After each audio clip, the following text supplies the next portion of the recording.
Hola chicos, este tema vamos a estar hablando de la nutrición vegetal. Más adelante hablaremos de la relación y la reproducción. ¿Pero qué vamos a aprender en este tema? Ya hemos visto algunas cosas de la nutrición vegetal. Entonces hablaremos de las funciones de nutrición, de la adaptación y transporte de los nutrientes, del transporte de la savia bruta, de la cual ya hemos hablado algo, ¿vale? ¿Os acordáis? De la incorporación de los gases, cuales también hemos hablado algo cuando hemos hablado de los ostiolos y ¿vale? La fotosíntesis, el transporte de la savia elaborada, que también vimos algo cuando hablamos de los tejidos, la excreción en vegetales, ¿os suena? Y finalmente algunos casos extraños de nutrición heterótrofa en vegetales. Vamos con las funciones de nutrición. Lo primero, recordar. ¿Qué son las plantas? Pluricelulares, autótrofos fotosintéticos, porque tienen cloroplastos, y con pared de celulosa. Vamos a recordar un poquitín lo que era autótrofo, aunque a estas alturas del curso deberíais de conocerlo. Es decir, sintetizan materia orgánica a partir de compuestos inorgánicos y de una fuente de energía, en este caso la luz solar.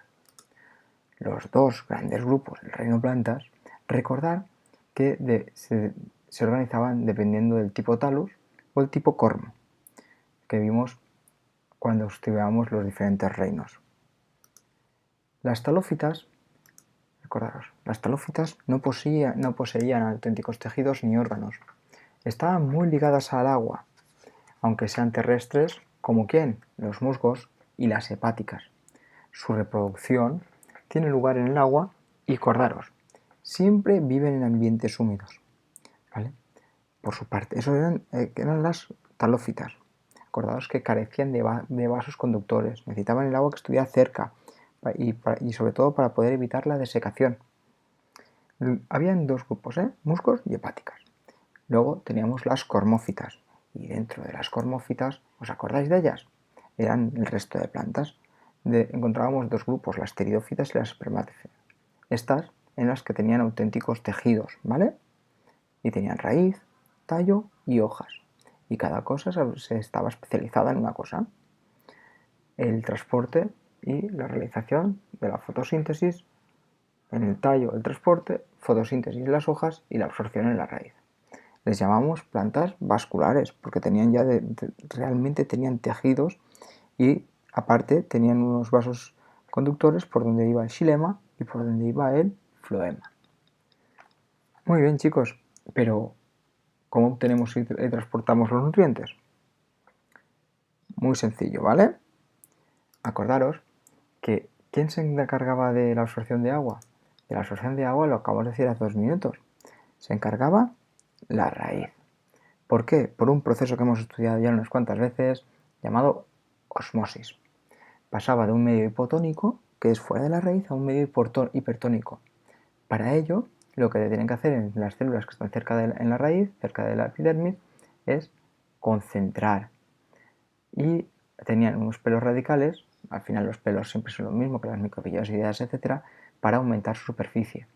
El agua se desplaza tanto una vez dentro de la planta, tanto de células a células como por células. Fijaros el dibujo, teníamos dos vías, ¿vale? Luego tenemos dos vías, aquí tenéis una vez entra el agua, ¿vale?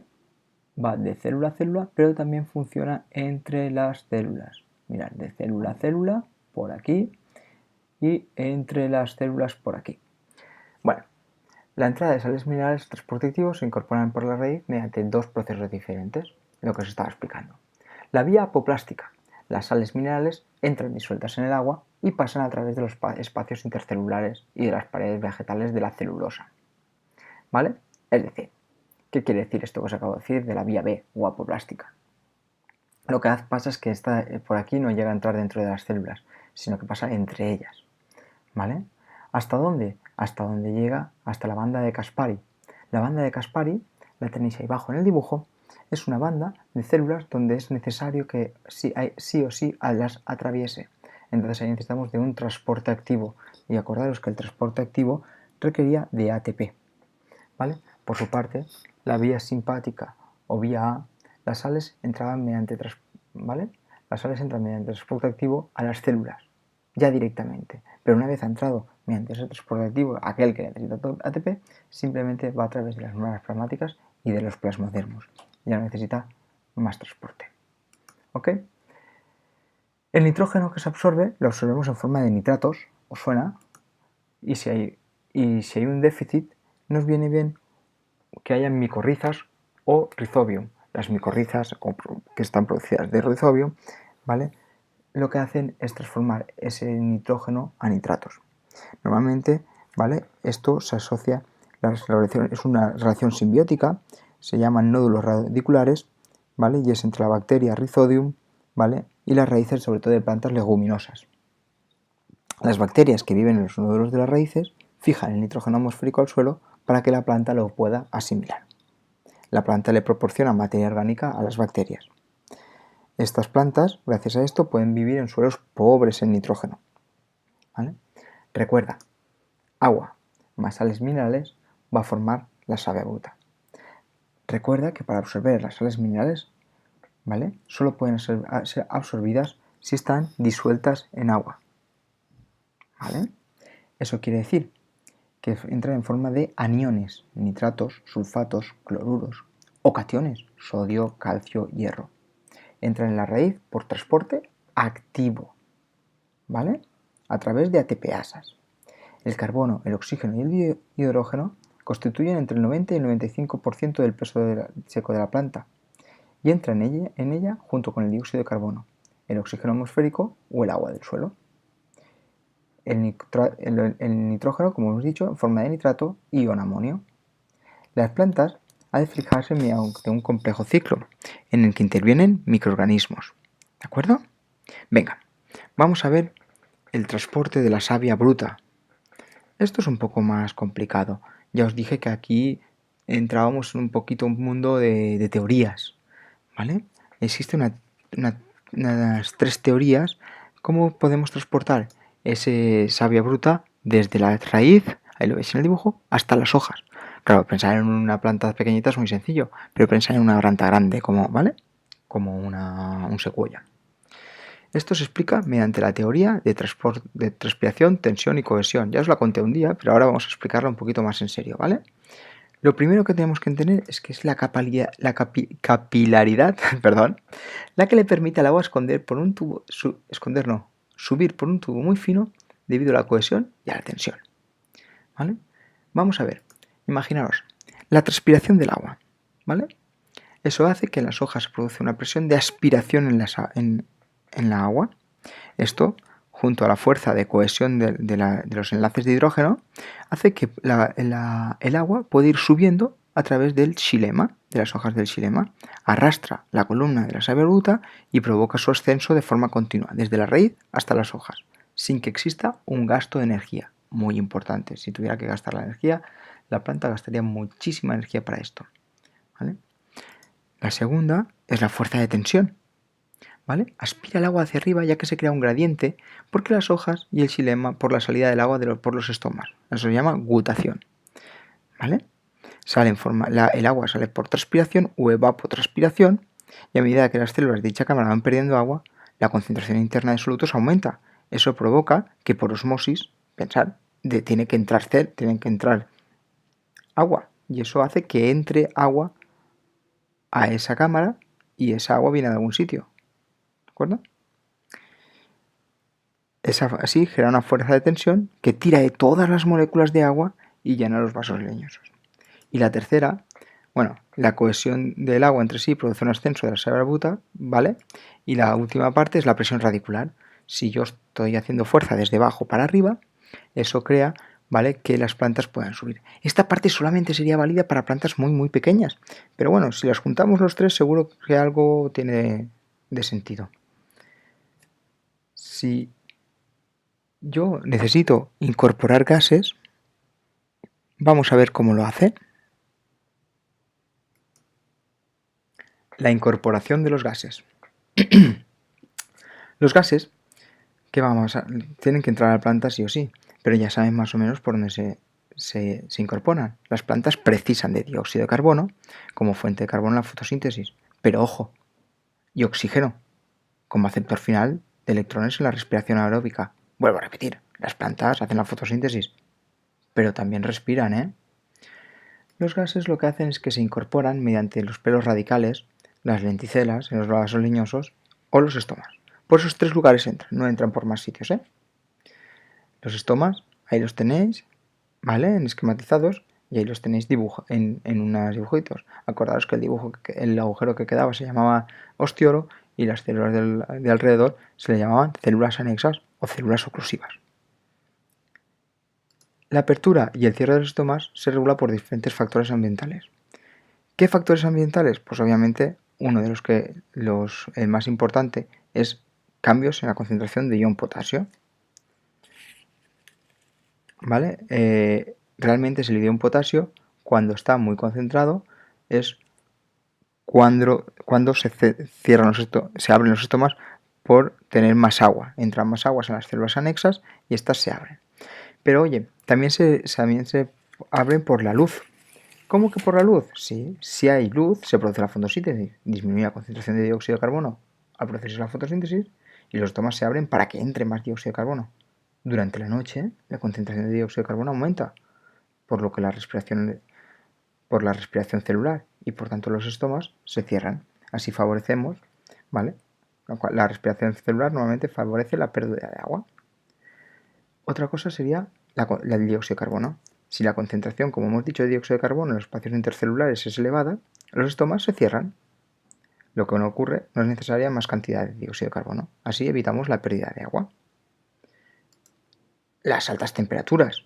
Un aumento de temperatura favorece la apertura del estómago, ya que estimula la fotosíntesis y baja la concentración de dióxido de carbono. Pero ojo, si la temperatura es superior a unos 35 grados, los estomas se cierran, pues la tasa de respiración celular se incrementa mucho y eso aumenta muchísimo la concentración intracelular de dióxido de carbono. Y además se puede producir la desnaturalización enzimática. Acordaros que las proteínas tienen una temperatura de trabajo. El dióxido de carbono no se utiliza y aumenta su concentración intracelular. ¿Okay? Acordaros. Repasamos un poquito. Estómago abierto, de día, entrada de dióxido de carbono y oxígeno. La concentración de potasio en las células oclusivas es alta. El medio interno es hipertónico y entra agua por osmosis. ¿Ok? Esto provoca su turgencia y apertura del estómago. Estómago cerrado durante la noche, cuando la concentración de potasio es baja. Las células oclusivas es baja. Se produce un flujo de agua de estas células hacia el medio extracelular, lo que provoca la pérdida de turgencia y el cierre del estómago. Aquí lo tenemos en otra imagen explicado, ¿de acuerdo? La luz activa la entrada de potasio en las células, captan por osmosis y se hinchan, abriéndose los estómagos. Hay luz, planta realiza la fotosíntesis, se consume el dióxido de carbono, concentración disminuye, se abren los estómagos. Solo afecta a temperaturas elevadas. Cuando, acordaros, si pasamos los 35 grados, los estómagos se cierran. Vamos a ver algo que ya hemos visto, pero nunca lo vemos suficiente, que es la fotosíntesis. ¿Vale? Vamos a ver la fotosíntesis un momentito. Venga, ¿qué es la fotosíntesis? La volvemos a tener aquí. Acordaros que ya lo estudiamos, ¿eh? Esto ya nos excusa. ¿Qué hacemos? La fotosíntesis sintetiza materia orgánica utilizando como fuente de carbono el dióxido de carbono atmosférico. Y este lo incorpora a la materia viva, que, por tanto, por eso llamamos a las plantas los productores. ¿Vale? Transforma la energía solar en energía química, que luego la gastaremos en forma de ATP. Además, libera oxígeno a la atmósfera. ¿De acuerdo?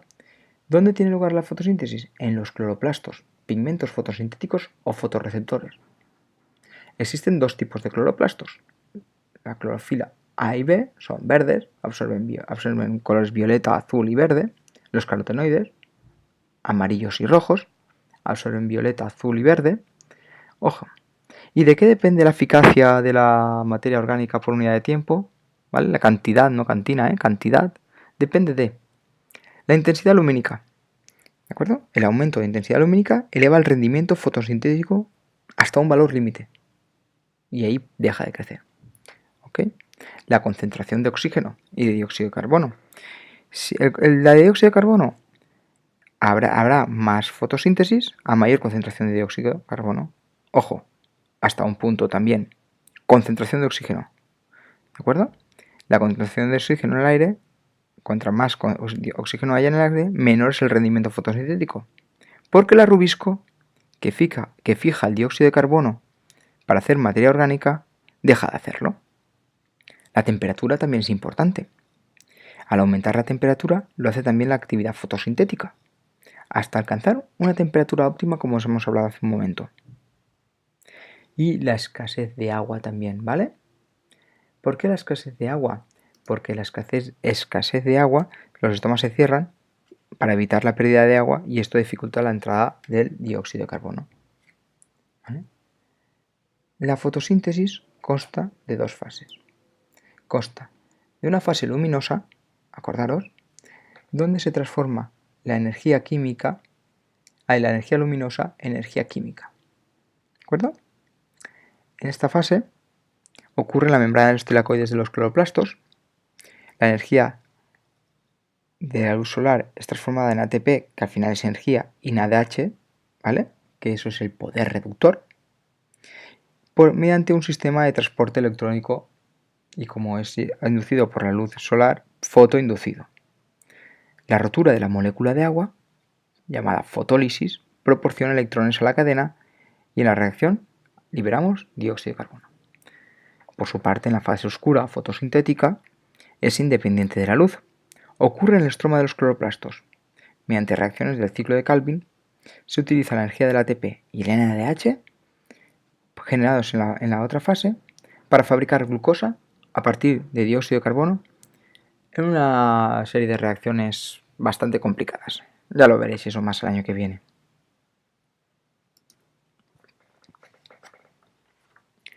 Pero, ¿cómo es el transporte de la savia elaborada?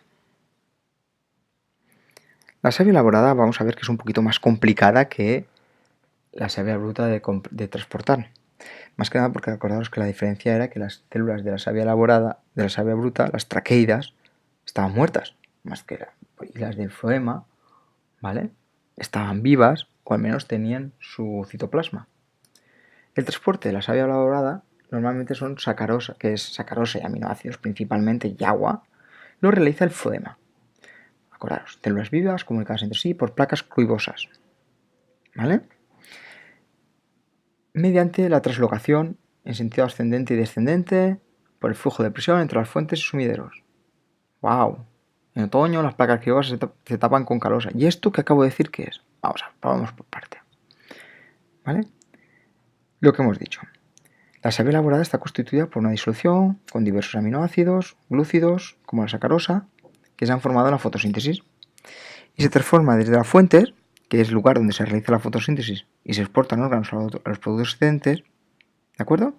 Hasta los sumideros, que no realizan la fotosíntesis. Son los ápices de las raíces y los tallos, las yemas, las flores, los frutos y semillas. ¿Vale? Y lo hacen a través del floema. ¿Vale? El transporte de la savia elaborada se explica mediante la hipótesis del flujo de presión, que es lo que acabamos de decir. La sacarosa pasa por transporte activo a las células acompañantes del tubo criboso, como tenéis en el dibujo. ¿De acuerdo? Desde las células acompañantes, la sacarosa pasa por plasmosdermos a las células del tubo criboso. Como se acumulan muchas células en el tubo criboso, ¿qué va a pasar por osmosis? Que el agua va a ir detrás. ¿Pero el agua de dónde? Del xilema. Al generar un aumento de presión, ¿qué pasa? Que provoca el transporte de la savia elaborada a las zonas de menor presión. ¿Y dónde hay menor presión? En los sumideros. Tanto hacia arriba como hacia abajo, no solamente hacia abajo, hacia arriba también funciona.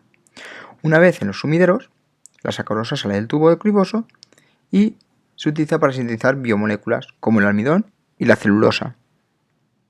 Como disminuimos la concentración de sacarosa en el tubo criboso porque ha salido hacia el sumidero, ¿qué pasa? Que el agua que estaba en el xilema pasa otra vez, ¿a dónde? Al xilema. El agua que teníamos en el floema, pasa otra vez al xilema. ¿De acuerdo? Y crea una presión negativa que provoca también el transporte de la savia elaborada. Es decir, ahí donde ha quedado un hueco, se completa con otra vez. En gradiente de presión entre las fuentes y los sumideros se debe a que las zonas son de elevada presión hidrostática. ¿Ok? Bueno, pues va de zonas de elevada presión a baja presión. Sé que es un poquito lioso, pero tranquilos que esto lo aprendéis. Vamos con otro punto, que es la excreción en vegetales. Vamos a ver. Vamos allá. Uy. La excreción. Los productos de excreción en vegetales se forman en pequeñas cantidades. Lo que pasa que la excreción o eliminación de estos productos no es esencial para las plantas y la cantidad de desechos que producen es bastante baja. Y las plantas además carecen de un aparato excretor como tal. Algunas sustancias que resultan del catabolismo, como el dióxido de carbono, el agua y productos nitrogenados, son reutilizados por las plantas. En otras ocasiones los productos de los tejidos son expulsados al exterior. ¿Qué productos podemos sintetizar? Pues resinas y bálsamos, porque con las resinas, luego es la resina, que es una secreción pastosa, se acumulan canales, y con la resina podemos fabricar adhesivos, perfumes, esencias y néctares, donde se acumulan en bolsas lisigénicas. Bueno, realmente se acumulan ahí dentro de la célula y lo que hacen es que ayudan a la polinización, y el néctar además es el alimento de muchos animales. O los taninos, esos famosos taninos del vino, que lo que hacen es que lo acumulamos también en las vacuolas, como os comenté que se ocurría también en los aceites esenciales, y encima protegen a la planta de los microorganismos y animales herbívoros. Normalmente en frutos rojos, como las moras, son muy ricos en taninos. Y luego tenemos productos que sintetizan las plantas, que son algunos de los que os gustan, ¿vale? Que son los alcaloides. Antes de que penséis en las drogas, ¿vale? Por ejemplo, que son alcaloides, por ejemplo, la quinina, la de la tónica, se obtiene de la corteza del árbol de un árbol, Cinchona sucurbera, y tiene propiedades antipiréticas y analgésicas. Y fue empleado para combatir la malaria. Y luego de otros dos alcaloides súper conocidos es la cocaína y la morfina. Posiblemente este último, la morfina, es el más importante. Se encuentra en la planta del opio, en Papaver somniferum, parecida a nuestro Papaver rhoeas, que es la amapola, que aparece por aquí rojita, pues una planta parecida a esta, una prima hermana. Sirve para reducir la sensibilidad al dolor y es un analgésico muy importante. La cocaína procede de la planta Erythrochylium coca. Es un anestésico local, pero es muy tóxico y encima crea una gran adicción. Por lo tanto, no se gasta en medicina, sino que está sustituido por otros compuestos. Bueno, vamos a los casos ya extraños, muy extraños, que son las pocas plantas que tienen nutrición heterótrofa. Acordaros, ¿qué era esto de la nutrición heterótrofa? La nutrición heterótrofa era alimentarse de materia orgánica. ¿Planta heterótrofo? ¿Es posible? Sí. En algunos lugares donde no hay suficientes sales minerales, las plantas pueden tener esta nutrición heterótrofa. ¿Qué hace? Pues lo siguiente. Lo primero, sirve de apoyo a la nutrición autótrofa en condiciones desfavorables, como os he dicho, y puede ser de dos tipos. Las plantas carnívoras son fotosintéticas y viven en medios donde los aportes de nitrógeno del suelo son insuficientes. ¿Qué hacen? Pues lo que van a hacer es van a comer, ¿vale?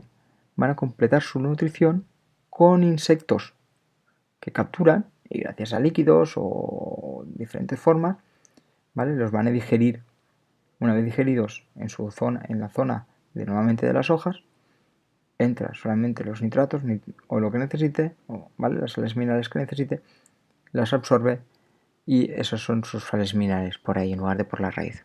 Otras menos conocidas son las plantas parásitas, que no son fotosintéticas y lo que hacen es que viven sobre otras plantas de las que absorben directamente la savia elaborada mediante unos zarcillos, o austorios, que son raíces modificadas, que absorben el agua y sales minerales de otra planta si son capaces de hacer fotosíntesis. Bueno, hasta aquí el tema. Espero que os haya molado, que esto de que yo hable no sea un rollo, y hasta la próxima.